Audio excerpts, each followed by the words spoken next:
We've only got about a quarter of a tank to fill, so our pain at the pump won't be nearly as bad as folks who hold off as long as they can. It's certainly devastating to look at, and it's a lot to wrap your heads around. Right now we're in an Orla Vista neighborhood, and it's just covered with water. Our weather experts, of course, will keep a close eye on Tropical Storm Ian as it moves near Cuba today. So now's the time to get prepared, not scared. The Pinellas County Sheriff's Office is mourning their second line of duty death in 19 months. All you got to do is take a look around here to really see the impact here. A lot of these shelves that were once filled with food, now they're just going empty. Today, the College Park and Rowing community is mourning the loss of a middle school student whose body was found after an extensive search on Lake Fairview. You could be a body double for Wonder Woman. I mean, instead of a lasso, you've got a microphone there on your outfit. Good morning. I've got these guns too. Yeah. They aren't that big though. They're not as big as the economic impact we're going to be seeing here. I do want to let you know about a crash though over in Osceola County. New crash. This is in Kissimmee at Buenaventura Boulevard and Florida Parkway. FHP is reporting that there is a roadblock.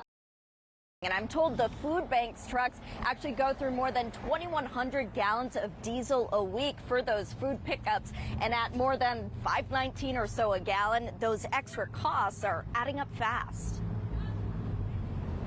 With around 800 grocery store pickups every week, Second Harvest Food Bank burns a lot of gas to put out 250,000 meals every day. For a nonprofit budget, that stretches it really, really far in terms of what we're able to do. Greg Higgerson is the food bank's chief development officer. He says their diesel costs are now more than $11,000 a week, up by around 20% in just the past few weeks. On top of that, food prices are up and more people are needing help.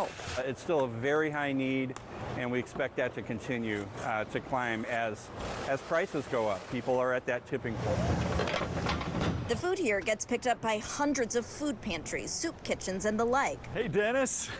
Places like Servant's Heart Ministry. Volunteers bag and deliver food to some 200 families every week. Executive Director Chip Hanna says their gas costs have doubled over the past few months. You know, there's times at night where I wonder, okay, is this going to be the time where we're not going to be able to continue the ministry going?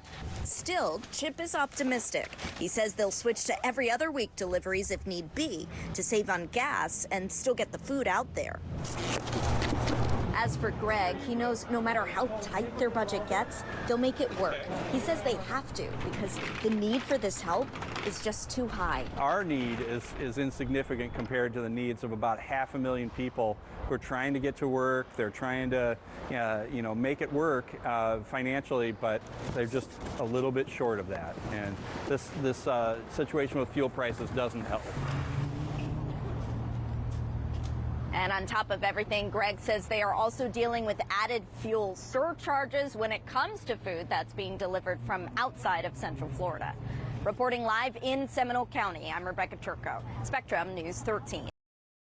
They're concerned right now. They're concerned it's going to deter people from going solar with one less economic incentive. Now, many who have wanted to go solar are rushing to do it now to try and get grandfathered in. It's a hands-on process, installing solar panels. Down, down, down. Things can get pretty loud. But inside, Rachel Beveridge welcomes the clanging, even working from home. Yeah, I don't mind it. That's because Rachel is excited to have a house that'll run on clean energy.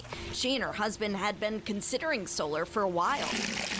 This new pool was a pushing point. They wanted a way to heat it year-round without breaking the bank. Then it turned into, well, the math backed up why we should continue on, and so now we're doing the whole house in solar. She says the timing couldn't be better.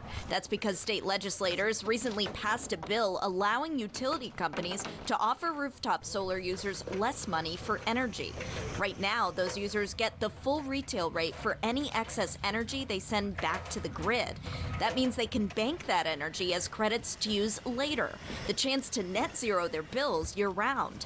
But if this measure becomes law, the payback rate would gradually decline. Solar contractor Brad Lowndes says hitting net zero would be a no-go. It's a typical example of the power companies honestly saying, do as I say, not as I do. because they can build power plants, but we can't benefit from the free energy that we pull out of the grid. Supporters argue this ensures those who can't afford solar aren't subsidizing those who have it. If the governor signs off, solar users can get grandfathered in for another 20 years if their panels are up and running before 2024. That's when the payback rate would start to decline. Rachel's just glad she got it now. We've been able to capitalize when it's, the most perks.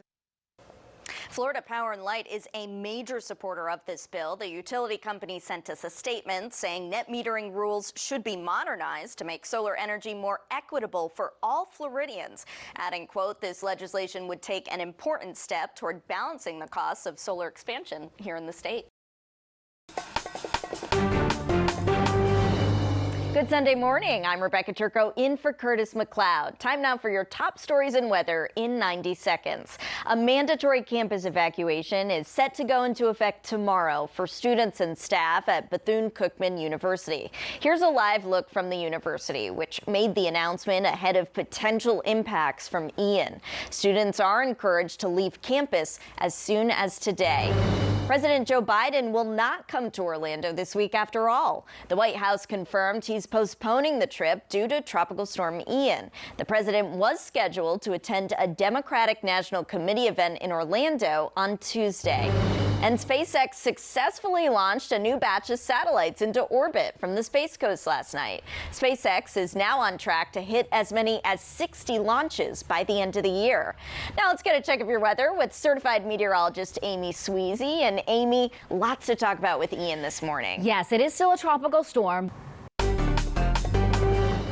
Our weather experts, of course, will keep a close eye on Tropical Storm Ian as it moves near Cuba today. So now's the time to get prepared, not scared. In the last 30 minutes, we've learned Governor Ron DeSantis will provide an update from the State Emergency Operations Center in Tallahassee.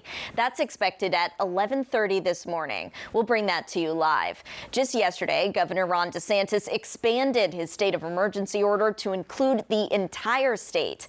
Late last night, President Joe Biden approved an emergency declaration for Florida, which makes federal emergency aid available to the state. Here in Central Florida, cities and counties are offering sandbags as one way to help you get your home ready in case of heavy rains.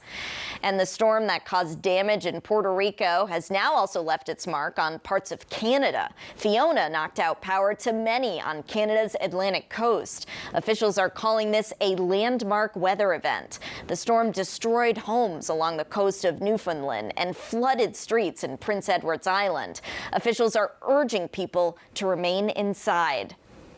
There are too many people on our streets traveling around, taking pictures and just out trying to see what's going on. We have telephone poles that are falling in around the community, that are falling down. There are live wires on some of these poles. We do not need people out just cruising around the streets. We need you to stay home. So far, no word on any injuries or deaths in Canada, but Fiona is blamed for killing at least 5 people in the Caribbean last week.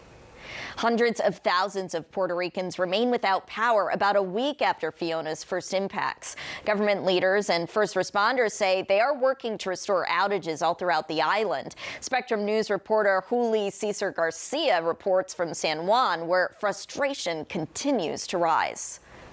Indeed, the frustration. Next, we've seen shortages in school staff right here in Central Florida. Teachers and school employees nationwide are also struggling to keep up with the cost of living. Inflation and surging rent prices are pushing out teachers who can't afford to live in the areas where they work.